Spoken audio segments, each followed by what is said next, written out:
തന്നെ ജസ്റ്റ് ഉറക്കത്തിൽ നിന്ന് എണ്ണീറ്റേ ഉള്ളായിരുന്നു. അപ്പം തന്നെ അവനെ ബൈക്കേ കയറ്റി ഞങ്ങൾ നേരെ കപ്പ ബിരിയാണി ഉണ്ടാക്കാനുള്ള എല്ല് വാങ്ങാൻ വേണ്ടി പോയി.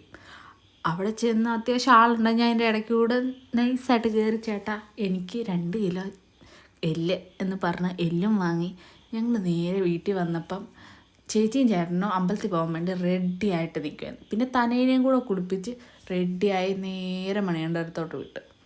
അവിടെ ചെന്ന് അവരെ വെയിറ്റ് ചെയ്ത് ഞങ്ങൾ രണ്ടും കറയിരുന്നു. പക്ഷേ കുളിക്കാനുള്ള മടി കൊണ്ടല്ല കേട്ടോ രാവിലെ ഞങ്ങൾ അമ്പലത്തിൽ പോകാഞ്ഞത്.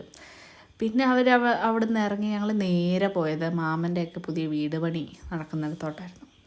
അവിടെ പോയിട്ട് കുറേ നാളായി. പിന്നെ വീടെല്ലാം കയറി കണ്ടു. അപ്പം അവിടെ നിന്നൊരു വ്യൂ എനിക്ക് ഭയങ്കരമായിട്ട് ഇഷ്ടമായി. അവിടെ ഒരു പ്രത്യേക ഭംഗി തന്നെയാണ് ആ സ്ഥലം. പിന്നെ അത് കഴിഞ്ഞ് ഞങ്ങൾ നേരെ വീട്ടിലേക്ക് വന്നു. വീട്ടിൽ വന്നപ്പോൾ ഞാൻ വീഡിയോ എടുക്കുകയെന്ന് പറഞ്ഞുകൊണ്ട് അവൻ മോൻ പൊത്തിപ്പിടിച്ചിരിക്കുകയായിരുന്നു. അവന് നാണമാണ് ആക്ച്വലി. അത് കഴിഞ്ഞ് ഞാൻ നോക്കുമ്പോൾ താനേ അവിടെ നിന്ന് സെറ്റിയുടെ ഇത് കടിച്ചുകൊണ്ടിരിക്കുകയായിരുന്നു. അവന് ഫുഡ് കൊടുത്താൽ അവന് വേണ്ട, അതൊക്കെ മതി. പിന്നെ ഞങ്ങൾ അവിടെ നിന്ന് ഇറങ്ങി.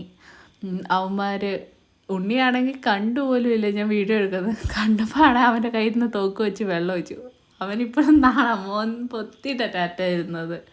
അത് കഴിഞ്ഞ് ഞങ്ങൾ നേരെ വീട്ടിലേക്ക് വന്നു. അപ്പോഴത്തേക്കിനും മമ്മി നല്ല കപ്പ ബിരിയാണി ഉണ്ടാക്കിയിട്ടുണ്ടായിരുന്നു. അത് വയറ് നിറയെ അടിച്ച്. പിന്നെ കുറേ നേരം കഴിഞ്ഞപ്പോൾ ഞങ്ങൾ നേരെ അപ്പാപ്പയുടെ അടുത്തേക്ക് പോകാമെന്ന് വിചാരിച്ചു അവിടെ നിന്ന് ഇറങ്ങി. പിന്നെ ഞങ്ങൾ നേരെ അപ്പാപ്പയുടെ അങ്ങോട്ട് പോയി. അതിൽ പോകുന്ന ഒരു സൈഡിൽ കൂടെ ചെറിയൊരു തോട് പോലെ ഉണ്ട്. നല്ല രസമാണ്. എനിക്കതിനകത്ത് ഇറങ്ങണമെന്നുണ്ടായിരുന്നു, പക്ഷെ മമ്മി സമ്മതിക്കത്തില്ല. അതുകൊണ്ട് ഞാൻ ഇറങ്ങിയില്ല. പിന്നെ ഞങ്ങൾ നേരെ വീട്ടിലേക്ക് കയറാമെന്ന് വിചാരിച്ച് ഞങ്ങളെ നോക്കി അവർ വെളിയിൽ തന്നെ ഇരിപ്പുണ്ടായിരുന്നു. ഞങ്ങൾ പിന്നെ വീട്ടിൽ ചെന്നു. അവിടെ ചെന്നപ്പോൾ ആണെങ്കിൽ എൻ്റെ യൂട്യൂബ് വീഡിയോയെക്കുറിച്ചായിരുന്നു ചർച്ച. എന്നെ അവരവിടെ ഇട്ട് കളിയാക്കി കൊന്നു. ഞാൻ വലിയ വാശിക്ക് പറഞ്ഞു ഞാനും ഒരു നാൾ എല്ലാവരും അറിയുന്ന യൂട്യൂബറാവും, അപ്പം നിങ്ങളെ കാണിച്ചു തരാമെന്നൊക്കെ പറഞ്ഞ് ഞാൻ ഇരുന്നു. അത് ഞങ്ങൾ പോകാമെന്നൊക്കെ പറഞ്ഞ് ഇറങ്ങി നിന്നു. അവിടെ തന്നെ 1.5 മണിക്കൂർ ഞങ്ങൾ നിന്നു. പോവുക എന്ന് പറഞ്ഞ് വർത്താനം പറഞ്ഞു. പിന്നെ ലാസ്റ്റ് അവസാനം ഞങ്ങൾ ഒരു വ്യക്തി